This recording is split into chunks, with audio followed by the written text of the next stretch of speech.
So we all know that the dollar cost average or DCA strategy is one of the most effective ways to stack as much Bitcoin as possible. But what if there was an even better way? Let's dive right into it. So the DCA strategy is basically just setting up an automatic purchase, converting dollars into Bitcoin, say $10 a week, $100 a month. You could even go down to hour by hour purchasing Bitcoin. I saw a really interesting post today that I think highlights a way you can further improve the strategy and stack even more Bitcoin. Let's take a look here. This tweet here says Redditor backtested regular DCA versus dynamic DCA over 4 years. The best play is buying a base amount weekly and buy even more at deeper drawdowns. The result was 2.3 Bitcoin versus 1.55 Bitcoin on a roughly similar total capital. Dynamic dollar cost averaging works. So there's a saying in Bitcoin that volatility is vitality. So what if volatility in an asset wasn't a reason to run away and be scared, but a reason and an opportunity to double down on what works and stack even more? Basically, if you look at a long time horizon, a strategy where you have a dollar cost average but double down when the price dips, you're accumulating way more Bitcoin in the long term on average. And there's an easy way to do this. You don't have to, manually do it. River has a feature called Supercharged Recurring Purchases. I'll just play this quick promotional video here because I thought it was interesting. 0 fees, introducing Supercharged Recurring Buys. If the price dips at the time of your recurring purchase, it supercharges. So here you can set your DCA amount and then you can add a multiplier. So you basically are saying, if the price dips, I want to buy 50% more on this time period. And you can do monthly, weekly, or daily, I believe.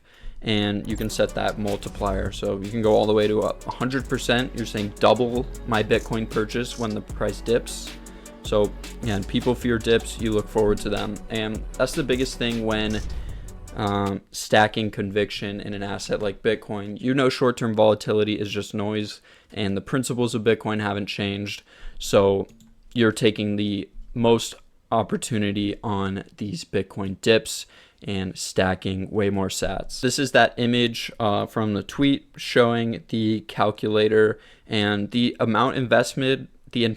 Amount invested was 67,000 versus 62,000 on the 67,000 on the dynamic DCA and then 62,000 on the regular DCA. And we can see even that small difference created a large difference in Bitcoin stacked, almost close to 80% of a full Bitcoin higher, just using this simple strategy. If you want to get started purchasing Bitcoin on River for yourself, I have a referral link down below. I'm not sponsored by River or anything. I genuinely use the exchange myself, and I think it's the best Bitcoin exchange out there. And this feature is super cool. You sign up with the link down below. We'll both get some free Bitcoin when you sign up and buy some Bitcoin yourself. That's a great way to support the channel as well. My name is Josh. I make daily videos here on YouTube on mostly Bitcoin and adjacent topics. So if you're interested in that, subscribe to the channel, like all those things. Really helps out the content I make here. In conclusion, the dynamic DCA is a great way to supercharge your Bitcoin stack. And like I said, if you're here watching this channel, you know the sound money properties of Bitcoin, and we know that the rules of the network never change. And when there's all this volatility in the market and people are panic selling, you are directly benefiting from those dips and from those volatility and from that fear in the market. For people who are just trading Bitcoin like a speculative bet when they don't understand, it's the best long-term savings technology. Thanks for watching this video, and I'll see you in the next one. As always, together, let's work, save, and build a better future with Bitcoin. See you in the next video.